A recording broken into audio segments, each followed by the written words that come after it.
Financial ஐக்யூனா என்னன்னு தெரியுமா? பணக்காரனா ஆகணும்னா, அதுவும் முக்கியமா பணக்காரனா இருக்கணும்னா 5 விஷயம் தெரிஞ்சிருக்கணும். இதுதான் ஃபைனான்ஷியல் ஐக்யூன்னு சொல்றது. சரி, பணம் சம்பாதிக்கிறதுல முதல் விஷயம் என்னன்னா, அதிகமா பணம் சம்பாதிக்கிறது தான். பல்லு வலிச்சா பல்லுல ஏதோ பிரச்சனைன்னு அர்த்தம். அந்த வலியை நிறுத்தி பிரச்சனையை சரி பண்ண நாம டாக்டர் கிட்ட போவோம். அதே மாதிரி தான் போதுமான பணம் சம்பாதிக்கலன்னா உங்களுக்கு பண பிரச்சனை இருக்குன்னு அர்த்தம். அந்த பண பிரச்சனையை சரி பண்ண ஆரம்பிச்சா பணம் இல்லாத வலி போயிடும், பல்லு வலி மாதிரி. உதாரணத்துக்கு, நீங்க சேல்ஸ்ல உங்க திறமையை அதிகரிக்கணும்னு நினைக்கிறீங்க, ஆனா ரொம்ப கூச்ச சுபாவமா இருக்கீங்க, ரிஜெக்ஷன் பிடிக்காதுன்னு வைங்க. இது நிறைய பேரை சேல்ஸ்மேன் ஆக விடாம தடுக்கிற ஒரு பெரிய பிரச்சனை. நீங்க ஏதாவது கோர்ஸ் எடுத்தோ புத்தகம் படிச்சோ இந்த பிரச்சனையை சரி பண்ணா நீங்க ஒரு நல்ல சேல்ஸ்மேன் ஆகிடுவீங்க. அப்படின்னா நீங்க அதிகமா விற்பனை பண்ணுவீங்க, அதிகமா பணம் சம்பாதிப்பீங்க. நீங்க அதிகமா சம்பாதிக்க ஆரம்பிச்சதுக்கு காரணம் நீங்க ஒரு பிரச்சனையை தீர்த்ததுனாலதான். பண பிரச்சனையை தீர்த்தா நீங்க அதிகமா சம்பாதிக்க முடியும்னு நீங்க ஒத்துப்பீங்கன்னு நான் நினைக்கிறேன்.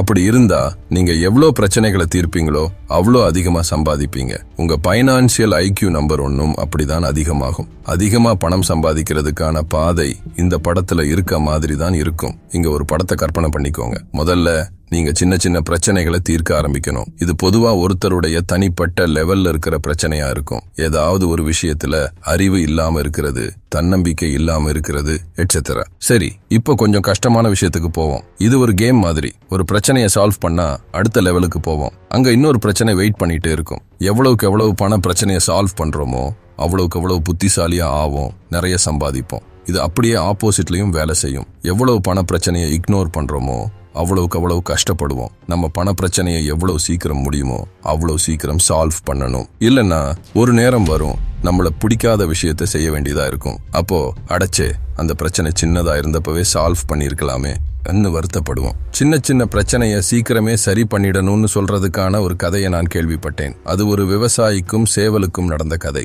ஒரு நாள் விவசாயி சேவல் கிட்ட வந்து, இனிமே நீ காலையிலே கூவக்கூடாது, ஒரு தடவை கூவுனாலும் உன் இறக்கையெல்லாம் பிச்சு போட்டுருவேன்னு சொல்றாரு. சேவல் ஒன்னும் பேசாம விவசாயி சொன்ன மாதிரியே காலையிலே கூவறத நிறுத்திடுச்சு. சில நாள் கழிச்சு அந்த ஃபார்மர் திரும்ப வந்து, இப்போ இருந்து நீ கோழி மாதிரி நடக்கணும், இல்லன்னா உன் இறகெல்லாம் பிச்சு போடுவேன்னு சொல்றாரு. சேவல் ஒன்னும் சொல்லாம கோழி மாதிரி நடக்க ஆரம்பிச்சிடுது. கோழிகளோடவே சுத்த ஆரம்பிச்சு தான் ஒரு சேவலுங்கிறதையே மறந்துடுது. இன்னும் கொஞ்சம் மாசம் கழிச்சு ஃபார்மர் திரும்ப வந்து, இப்போ இருந்து நீயும் மத்த கோழிகளை மாதிரி எனக்கு முட்டை போடணும், இல்லன்னா உன் இறகெல்லாம் பிச்சு உன்னை சமைச்சு சாப்பிட்டுருவேன்னு சொல்றாரு. அப்பதான் சேவலுக்கு புரியுது, முதல் தடவை ஃபார்மர் கேட்டப்பவே எதிர்த்து பேசி பிரச்சனையை தீர்த்திருக்கணும்னு. இப்போ ரொம்ப லேட் ஆயிடுச்சு.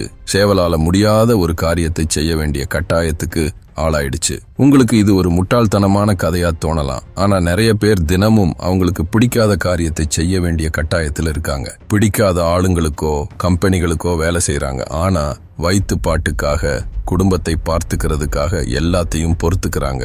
நிறைய பேர் பணம் சம்பாதிக்கணும்னு நினைக்கிறாங்க, ஆனா பிரச்சனைகளை தீர்க்கிறதுக்கான வேலையை செய்ய மாட்டேங்கிறாங்கன்னு கியோசாகி சொல்றாரு. உதாரணத்துக்கு, ஒரு டாக்டர் ஆகணும்னா ரொம்ப கஷ்டமான படிப்பு, பயிற்சி எல்லாம் இருக்கு. நிறைய பேர் டாக்டர் ஆகணும்னு ஆசைப்படுவாங்க, ஆனா அந்த பயிற்சியிலேயே நின்னு போயிடுவாங்க.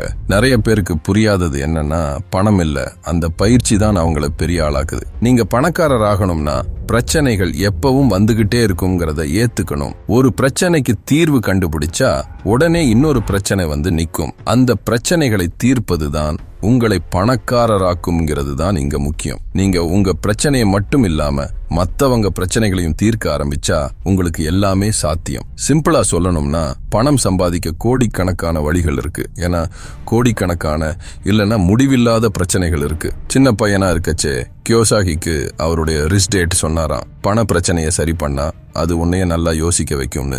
இன்னொன்னு சொன்னாராம், பண பிரச்சனையை சால்வ் பண்ணா உன்னோட பணத்தை பத்தின அறிவு, ஃபைனான்சியல் இன்டெலிஜென்ஸ் பெருசா வளரும். அது பெருசானா நீ பணக்காரனா ஆயிடுவே. பண பிரச்சனையை சரி பண்ணலைன்னா அதுவே இன்னும் நிறைய பிரச்சனையா வரும், நீ ரொம்ப கஷ்டப்படுவேன்னு. பிரச்சனைனா என்னன்னு சொல்ல ரிச் டேட் பல்லு வலி பத்தி ஒரு உதாரணம் சொன்னாராம். பண பிரச்சனைனா பல்லு வலி மாதிரி. பல்லு வலியை சரி பண்ணலைன்னா உனக்கு ரொம்ப கஷ்டமா இருக்கும். அந்த கஷ்டத்துல வேலையில சரியா கவனம் செலுத்த முடியாது, எல்லாத்துலயும் எரிச்சலா இருக்கும். பல்லு வலியை சரி பண்ணலைன்னா அதுவே உடம்புல வேற பிரச்சனையா வரும். ஏன்னா வாயில இருக்கிற கிருமிங்கெல்லாம் உடம்பு முழுக்க பரவும். ஒரு நாள் உடம்பு சரியில்லாததுனால வேலைக்கு போக முடியாம வேலையே போயிடும். வேலை போனா வாடகை எப்படி கட்டுறது, வாடகை பணம் இல்லைன்னா வீட்டுல இருந்து வெளியேற்றிடுவாங்க, அப்புறம் என்ன தெருவுல தான் படுக்கணும், உடம்பு சரியில்லாம சாப்பாட்டுக்கு குப்பையில தான் தேடணும், இதுல பல்லு வலியும் அப்படியே இருக்கும். இது கொஞ்சம் ஓவரா இருந்தாலும் இந்த கதை கியோசாகி மனசுல ஆழமா பதிஞ்சு போச்சான். சின்ன வயசுலயே பிரச்சனையை சரி பண்றது எவ்வளவு முக்கியம்னு எனக்கு புரிஞ்சுது. ஒரு பிரச்சனையை சரி பண்ணலைன்னா அது அடுத்தடுத்து எவ்வளவு பிரச்சனையை கொண்டு வரும்னு தெரிஞ்சுக்கிட்டேன். நிறைய பேர் பண பிரச்சனை சின்னதா பல்லு வலி ஸ்டேஜ்ல இருக்கச்சே சரி பண்றது இல்லைன்னு கியோசாகி சொல்றாரு. செகண்ட், ஃபைனான்சியல் ஐக்யூ, பணத்தை காப்பாத்திக்கிறது. முதல்ல எவ்வளோ சம்பாதிக்கிறோம்னு பார்ப்போம்ல, அதுதான் ஃபைனான்சியல் ஐக்யூ நம்பர் 1. ஆனா செகண்ட் ஃபைனான்சியல் ஐக்யூனா சம்பாதிச்சதுல எவ்வளோ நம்ம கிட்ட நிக்குதுன்னு பார்ப்போம். உதாரணத்துக்கு மாசத்துக்கு 50,000 ரூபாய் சம்பாதிக்கிறவருக்கு 25,000 ரூபாய் சம்பாதிக்கிறவரை விட ஃபைனான்சியல் ஐக்யூ நம்பர் 1 ஜாஸ்தி. ஆனா முதல் ஆளு சம்பாதிச்சதுல 50% டேக்ஸ் கட்டிட்டாருன்னா, ரெண்டாவது ஆளு 15% தான் டேக்ஸ் கட்டுறாருன்னா, ரெண்டாவது ஆளுக்கு தான் ஃபைனான்சியல் ஐக்யூ நம்பர் 1 ஜாஸ்தி. நம்ம பணத்தை நம்மளே காப்பாத்திக்கிறது ரொம்ப முக்கியம். அது எப்படின்னு எல்லாருக்கும் தெரியும் தான். நம்ம பணத்தை எடுத்துக்கிறதுக்காகவே காத்திருக்கிற ஆளுங்க, கம்பெனிங்கன்னு இந்த உலகம் நிறைய பேரால நிறைஞ்சிருக்கு. அவங்க ரொம்ப புத்திசாலிங்க, பவர்ஃபுல்லானவங்க. அவங்க நம்மளை விட புத்திசாலியா இருந்தா, பவர்ஃபுல்லா இருந்தா நம்ம பணத்தை அவங்க எடுத்துக்குவாங்க.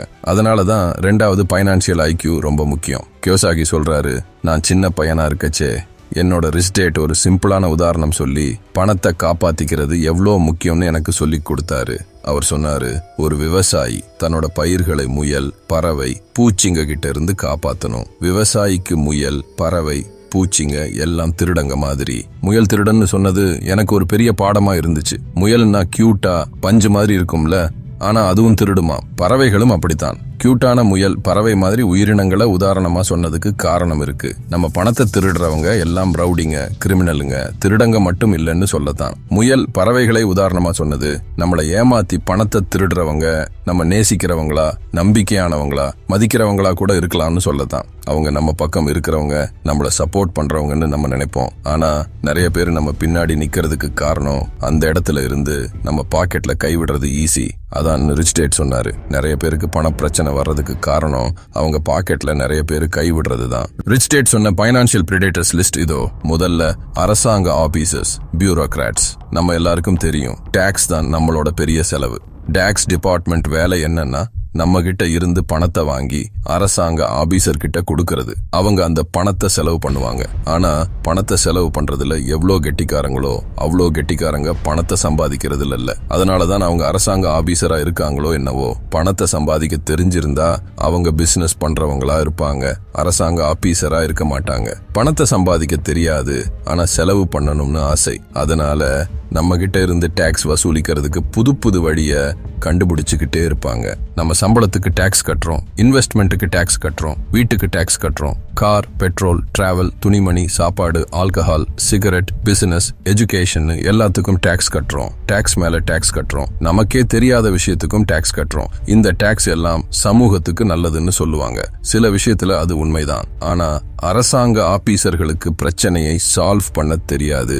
பணத்தை வீசி எறிஞ்சு பிரச்சனையை சமாளிக்கத்தான் தெரியும். அதனால சமூகத்துல பிரச்சனைங்க பெருசாகிட்டே போகுது. நான் டாக்ஸ் பத்தி சொன்னதுக்கு கோவப்படாதீங்க. கியோசாகி அரசாங்கத்துக்கு எதிரி இல்ல, டாக்ஸ் கட்டுறதுக்கு எதிரி இல்ல.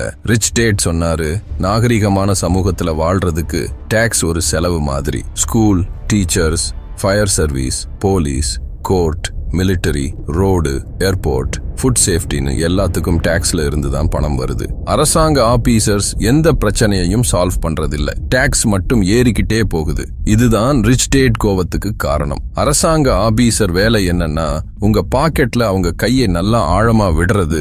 லீகலா உங்க வேலை என்னன்னா, முடிஞ்ச அளவுக்கு கொஞ்சம் பணத்தை தான் அவங்க எடுக்க விடணும். லீகலா இதுதான் ரிச் டேட் பிலாசபி. பெரும்பாலும் கம்மியா சம்பாதிக்கிறவங்க தான் டாக்ஸ் ஜாஸ்தியா கட்டுறாங்க. வாரன் பஃபெட் ஒரு ஈவென்ட்ல சொன்னாரு, இந்த ரூம்ல உட்கார்ந்து இருக்கிற 400 பேரும் நம்ம ரிசப்ஷனிஸ்ட், கிளீனிங் லேடிஸ் கட்டுற டாக்ஸ் விட ரொம்ப கம்மியா தான் கட்டுறோம். நீங்க இந்த உலகத்திலேயே ரொம்ப லக்கியான 1% ஆளுங்கன்னா மீதி 99% பேர் பத்தியும் யோசிக்கணும். டாக்ஸ்ல இருந்து உங்க பணத்தை காப்பாத்திக்கணும்னா எந்தெந்த சம்பளத்துக்கு எப்படி டாக்ஸ் போடுவாங்கன்னு தெரிஞ்சுக்கணும். 3 விதமான சம்பளம் இருக்கு. Earned, portfolio, passive. கம்பெனில வேலை செஞ்சு சம்பாதிக்கிறது ஏர்ன்ட் இன்கம். ஸ்டாக், பாண்ட்ல இருந்து வர வருமானம் போர்ட்ஃபோலியோ இன்கம். வேலை செய்யாமலேயே சொத்துக்கள் மூலமா வர வருமானம் பாசிவ் இன்கம். ரியல் எஸ்டேட், இதுக்கு ஒரு உதாரணம். வேலை செஞ்சு சம்பாதிக்கிற ஏர்ன்ட் இன்கமுக்கு டாக்ஸ்ல இருந்து தப்பிக்க வழி இல்ல. ஆனா போர்ட்ஃபோலியோ இன்கம், பாசிவ் இன்கமுக்கு டாக்ஸ்ல இருந்து நிறைய சலுகைங்க இருக்கு. அதனாலதான் கியோசாகி ஏர்ன்ட் இன்கமுக்கு எதிரி. ரெண்டாவது பிரிடேட்டர். எக்ஸிட் ஸ்ட்ராட்டஜி ரொம்ப முக்கியம். பிசினஸ் ஆரம்பிக்கிறப்போ buy sell agreement, dissolution agreement பத்தி யோசிக்கிறது கஷ்டமா இருக்கலாம். ஆனா பைனான்சியலா புத்திசாலித்தனமா யோசிச்சா அக்ரிமெண்ட் போடுறதுக்கு முன்னாடியே எக்ஸிட் பத்தி யோசிக்கணும். நாளைக்கு என்ன நடக்கும்னு யாருக்கு தெரியும்? சாவுதான் நம்மளோட பைனல் எக்ஸிட். அப்பதான் இந்த பிரிடேட்டர்ஸ் எல்லாம் வரும். இல்லன்னா கழுகுங்கன்னு சொல்லலாம். நீங்க பணக்காரரா இருந்தா பைனான்சியல் ஐக்யூ, இல்லைன்னா உங்க சொந்தக்காரங்களுக்கு தான் கஷ்டம். நீங்க பணக்காரரா இருந்தா உங்க குடும்பம், ஃப்ரெண்ட்ஸ், அரசாங்கம் எல்லாம் உங்க இறுதிச் சடங்குக்கு வரும். உங்க மச்சினன் பிள்ளைங்களோட பேரன் பேத்திங்க கூட உங்க இறுதிச் சடங்குக்கு வந்து அழுவாங்க. அவங்கள நீங்க பார்த்திருக்கவே மாட்டீங்க. உங்களுக்கு பைனான்சியல் ஐக்யூ ஜாஸ்தியா இருந்தா நீங்க செத்து போன பிறகும் உங்க பணத்துல எவ்வளவு சதவீதம் இந்த அழுகிற சொந்தக்காரங்களுக்கு போகணும்னு நீங்களே முடிவு பண்ணலாம். மூணாவது பிரிடேட்டர், வக்கீல்ஸ். மெக்டொனால்ட்ஸ் காஃபி ரொம்ப சூடா இருக்குன்னு கேஸ் போட்ட ஆளு ஞாபகம் இருக்கா? அதுதான் பைனான்சியல் பிரிடேட்டர் கோர்ட்டை யூஸ் பண்ணி பணத்தை எடுக்கிறதுக்கு ஒரு உதாரணம். பணக்காரங்க ஆகிறதுக்குன்னு ஏதாவது ஒரு சாக்கு சொல்லி கேஸ் போட நிறைய பேர் வெயிட் பண்ணிட்டு இருக்காங்க. உங்களை கோர்ட்டுக்கு இழுத்துட்டு போய் உங்க பணத்தை எடுக்கிறதுக்காகவே இருக்கிற வக்கீல்ஸ் நிறைய பேர் இருக்காங்க. இந்த பிரிடேட்டர்ஸ் எப்பவும் அட்டாக் பண்ணிக்கிட்டே இருப்பாங்க. பைனான்சியலா புத்திசாலியான ஆளுங்க 3 விஷயம் பண்ணணும். 1, உங்க பேர்ல எந்த வேல்யூபிளான விஷயத்தையும் வச்சுக்காதீங்க. என்னோட வீடு என் பேர்ல இருக்குன்னு பெருமையா சொல்றது ஏழை அப்பாக்கள் தான். பைனான்சியலா புத்திசாலியானவங்க அவங்க வீட்டை அவங்க பேர்ல வச்சுக்க மாட்டாங்க. 2, உடனே பர்சனல் லைபிலிட்டி இன்சூரன்ஸ் எடுத்துக்கோங்க. தேவைப்படும் போது இன்சூரன்ஸ் எடுக்க முடியாது. எரியிற வீட்டுக்கு யாரும் இன்சூரன்ஸ் தர மாட்டாங்க. 3, சொத்துக்களை எல்லாம் நல்ல லீகல் என்டிட்டில வச்சுக்கோங்க. LLC, லிமிடெட் லைபிலிட்டி கம்பெனி, இது நல்ல லீகல் என்டிட்டி. ஆனா சோல் ப்ரோப்ரைட்டர்ஷிப், ஜெனரல் பார்ட்னர்ஷிப் மாதிரி கெட்ட லீகல் என்டிட்டியும் இருக்கு. ஆனா பெரும்பாலான ஸ்மால் பிசினஸ் ஓனர்ஸ் கெட்ட என்டிட்டில தான் இருக்காங்க. 4வது பிரிடேட்டர், புரோக்கர்ஸ். புரோக்கர்னா வேற ஒண்ணும் இல்ல, சேல்ஸ்மேன் தான். பணத்தோட உலகத்துல stock, bond, real estate, mortgage, பிசினஸ்னு எல்லாத்துக்கும் புரோக்கர்ஸ் இருக்காங்க. இன்னைக்கு இருக்கிற பெரிய பிரச்சனை என்னன்னா பணக்காரங்கள்ட்ட இல்லாம சேல்ஸ்மேன்ட்ட தான் நிறைய பேர் பைனான்சியல் அட்வைஸ் கேக்குறாங்க. ஒரு புரோக்கர் பணக்காரரா இருந்தா அவரு எப்படி பணக்காரர் ஆனாருன்னு கேட்கணும். சேல்ஸ்லயா இல்ல பைனான்ஸ்லயா? வாரன் பஃபெட் ஒரு தடவை சொன்னாரு, ரோல்ஸ் ராய்ஸ் கார்ல போய் பஸ்ல போறவங்க கிட்ட அட்வைஸ் கேட்கிற இடம் இந்த வால் ஸ்ட்ரீட் மட்டும்தான். நல்ல புரோக்கரை எப்படி செலக்ட் பண்றதுன்னு சில டிப்ஸ். 1, நீங்க எதுல இன்வெஸ்ட் பண்றீங்களோ, எந்த பிசினஸ் பண்றீங்களோ அதுல முதல்ல நீங்களே நல்லா படிச்சு தெரிஞ்சுக்கணும். அப்போதான் எந்த புரோக்கர் படிச்சவரு, எந்த புரோக்கர் சேல்ஸ்மேன்னு உங்களால கண்டுபிடிக்க முடியும். 2, புரோக்கர் உங்களோட ரிலேஷன்ஷிப் வச்சுக்க ஆசைப்படுறாரா இல்ல சேல்ஸ் பண்ண மட்டும்தான் ஆசைப்படுறாரான்னு பாருங்க.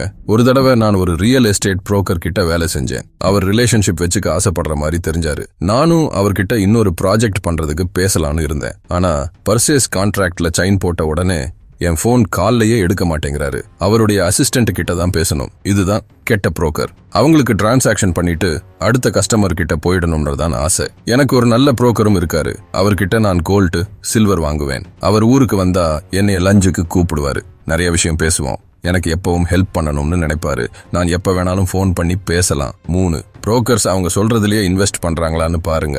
அவங்களுக்கே அத நம்பிக்கை இல்லைன்னா நம்ம ஏன் இன்வெஸ்ட் பண்ணணும்? 5வது பைனான்சியல் பிரிடேட்டர், பிசினஸ். எல்லா பிசினஸும் ஏதாவது விற்கத்தான் செய்யும். விற்கலைன்னா பிசினஸே நடக்காது. நான் எப்பவும் கேட்பேன், இந்த பிசினஸ்ல இருக்கிற ப்ராடக்ட், சர்வீஸ் என்னைய பணக்காரனாக்குதா இல்ல ஏழையாக்குதா? நிறைய சமயத்துல ப்ராடக்ட், சர்வீஸ் உங்களை பணக்காரனாக்காது, அந்த பிசினஸ் தான் பணக்காரனாக்கும்.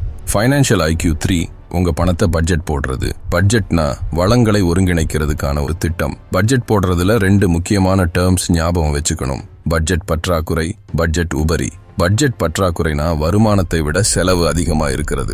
பட்ஜெட் உபரினா செலவை விட வருமானம் அதிகமா இருக்கிறது. எல்லாருமே பட்ஜெட் உபரி வேணும்னு நினைப்பாங்க.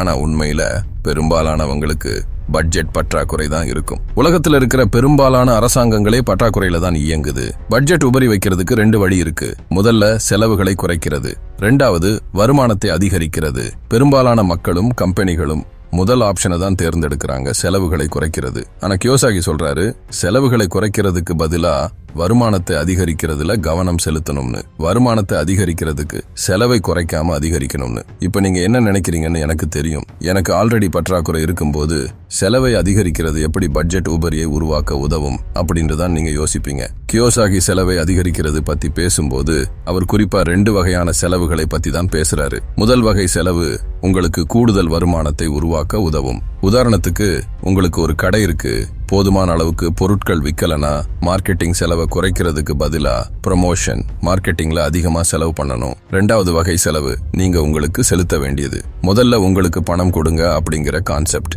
நீங்க பணம் சம்பாதிக்கிற ஒவ்வொரு முறையும் வேற யாருக்காவது பணம் கொடுக்கறதுக்கு முன்னாடி முதல்ல உங்களுக்கு பணம் கொடுக்கணும்ங்கிறது தான் பேசிக் ஐடியா. நீங்க உங்களுக்கு கொடுக்கிற பணத்தை ஒரு செலவா பார்க்கணும். மற்ற செலவுகளை விட முன்னுரிமை கொடுக்கணும்னு ஆசிரியர் சொல்றாரு. நீங்க பற்றாக்குறையில இயங்கினாலும் முதல்ல உங்களுக்கு பணம் கொடுக்கணும். ஏன்னா அது சொத்து காலத்துல சொத்துக்களை உருவாக்க பயன்படுத்தப்படும் செலவு. ஆசெட் காலம் தான் உங்க காலம். அதை எப்பவும் நீங்க கவனிச்சுக்கணும். நான் சொல்ற லாஜிக்கை நீங்க நிறைய பேர் ஒத்துப்பீங்கன்னு எனக்கு தெரியும். ஆனா சொல்றது சுலபம், செய்யறது கஷ்டம். சரி, ஆத்தர் அவரோட மனைவிக்கும் எப்படி இதை டீல் பண்ணாங்கன்னு சொல்றேன் கேளு. கியோசாகி சொல்றாருன்னா, கல்யாணமான கொஞ்ச நாள்லயே நிறைய புது தம்பதிகளுக்கு வர்றது மாதிரி எங்களுக்கும் பணப்பிரச்சனை வந்துச்சு.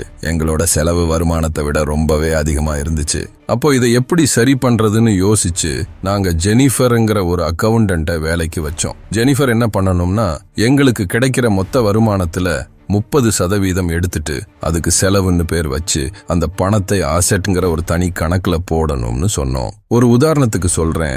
எங்களுக்கு 1000 ரூபாய் சம்பளம் கிடைக்குதுன்னு வச்சுக்கோங்க. ஆனா எங்க செலவு மட்டும் 1500 ரூபாய் ஆகுது.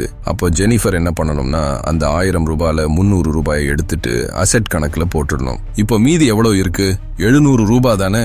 இந்த 700 ரூபாயை வச்சுதான் அந்த 1500 ரூபாய் செலவையும் பார்த்துக்கணும். இதை கேட்டதும் ஜெனிஃபருக்கு அதிர்ச்சி ஆயிடுச்சு. நாங்க 2 பேரும் பைத்தியம்னு நினைச்சிட்டாங்க. ஐயோ, இப்படியெல்லாம் பண்ண முடியாது. நம்ம கரண்ட் பில், வீட்டு வாடகை, கடைக்கு போன செலவுன்னு எவ்வளவோ பில்ஸ் கட்டணும்லன்னு சொன்னாங்க. பயந்து போய் வேலையை விட்டுட்டு கூட போயிடலாம்னு இருந்தாங்க.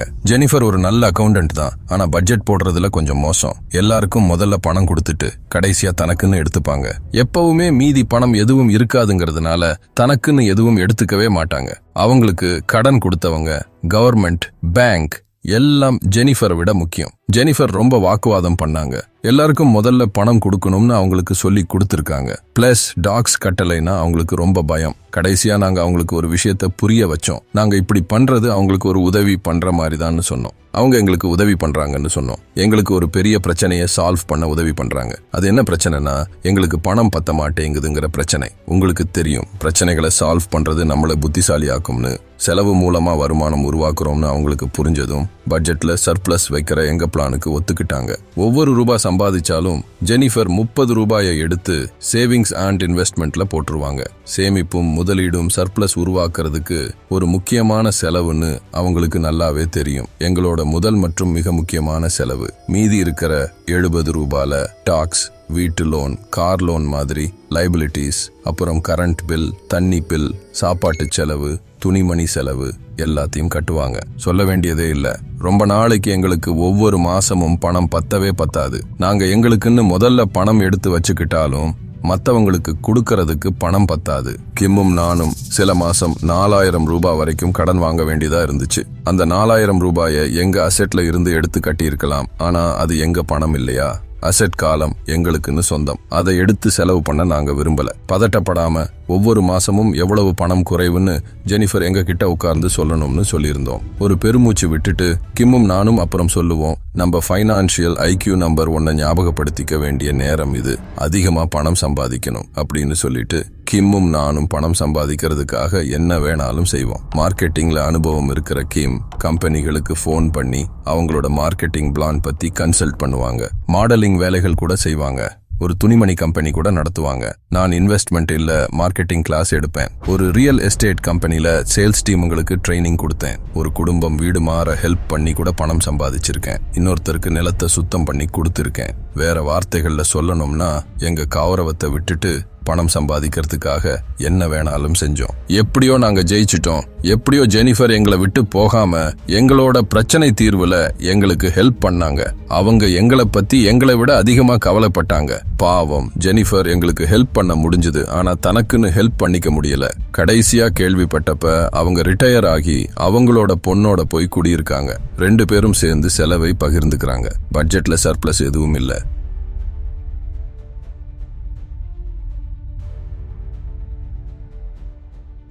4வது ஃபைனான்சியல் ஐக்யூ லெவரேஜ் பண்றது. லெவரேஜ்னா உங்களுக்கு அதிகமா லாபம் கிடைக்க வழி பண்றது. நிறைய ஃபைனான்சியல் அட்வைசர்ஸ் லெவரேஜ்னா ரிஸ்க்னு சொல்லுவாங்க.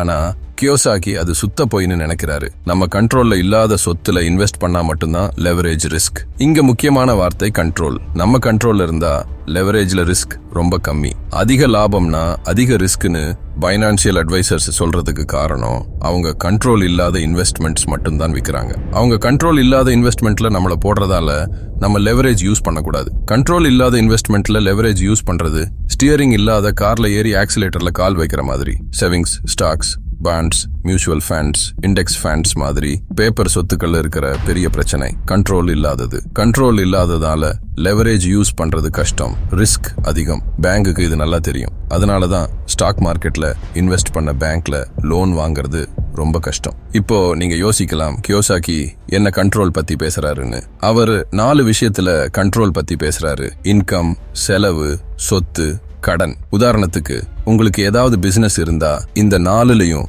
உங்களுக்கு கண்ட்ரோல் இருக்கும். நல்லா ப்ரோமோஷன் பண்ணி மார்க்கெட்டிங் பண்ணி அதிகமா with income அதிகப்படுத்தலாம். Systems, automation use பண்ணி செலவை குறைக்கலாம். குறைஞ்ச இன்ட்ரெஸ்ட் ரேட்ல நெகோஷியேட் பண்ணி இல்ல லோன்ஸ் கன்சாலிடேட் பண்ணி லோன்ல கட்டுற இன்ட்ரெஸ்ட் குறைக்கலாம். லெவரேஜ்னா காசு மட்டும் இல்ல, வேற மாதிரி லெவரேஜும் இருக்கு. ப்ராடக்ட்டை லெவரேஜா யூஸ் பண்ணலாம். உதாரணத்துக்கு நீங்க டாக்டர்னா பேஷண்ட்ஸ் உங்களை மட்டும் பார்க்க வந்தா உங்க வேல்யூ லெவரேஜ் பண்றது கஷ்டம். ஆனா நீங்க புது மருந்து கண்டுபிடிச்சா உங்க மெடிக்கல் இன்டெலிஜென்ஸ் ப்ராடக்ட் வழியா லெவரேஜ் ஆகும். வேற ஆளுங்க நாலேஜ் கூட லெவரேஜ். உதாரணத்துக்கு உங்களுக்கு வீடியோ எடிட் பண்ண வராதுன்னா நீங்க 20 மணி நேரம் செலவு பண்ற வேலையை 1 மணி நேரத்துல முடிக்கிற ஆள் எடுக்கலாம். இன்னொரு உதாரணம், வேற ஆளுங்க நேரத்தை யூஸ் பண்றது. உங்களுக்கு பிசினஸ் இருந்தா முக்கியம் இல்லாத ஆனா பண்ண வேண்டிய நிறைய வேலைகள் இருக்கும். அந்த மாதிரி வேலைகளை வேற ஆளுங்களுக்கு அவுட் சோர்ஸ் பண்றதுனால நீங்க நேரத்தை லெவரேஜா யூஸ் பண்றீங்க. சக்சஸ்ஃபுல் ஆளுங்க இதை நிறைய யூஸ் பண்ணி அவங்க பிசினஸ் வளர்த்துக்கிறாங்க. வேற ஆளுங்க நேரம் இல்லாம பெரிய சக்சஸ் அடையிறது முடியாது. அமேசான் CEO எப்பவும் சமைச்சு ரூம் கிளீன் பண்ணி பாத்திரம் கழுவி கார் ஓட்டிக்கிட்டு இருந்தாருன்னு நினைச்சு பாருங்க. அப்படி பண்ணிருந்தாருன்னா இன்னைக்கு அமேசான் இருந்திருக்காது. இல்ல இன்னைக்கும் சின்ன ஆன்லைன் ஸ்டோரா புக் வித்துக்கிட்டு இருக்கும். சரியான ஆளுங்களை தெரிஞ்சு வச்சிருக்கிறது இல்ல சரியான ஆளுங்களை மீட் பண்றது ஏதாச்சும் ஒண்ணுல சக்சஸ் ஆக ரொம்ப முக்கியம். உதாரணத்துக்கு நீங்க யூடியூப் சேனல் ஆரம்பிக்கணும்னு வைங்க. ஆனா உங்களுக்கு எப்படி சக்சஸ்ஃபுல் சேனல் ஆரம்பிக்கிறதுன்னு தெரியாது. உங்க ஃப்ரெண்ட் கிட்ட இத பத்தி பேசுறீங்க.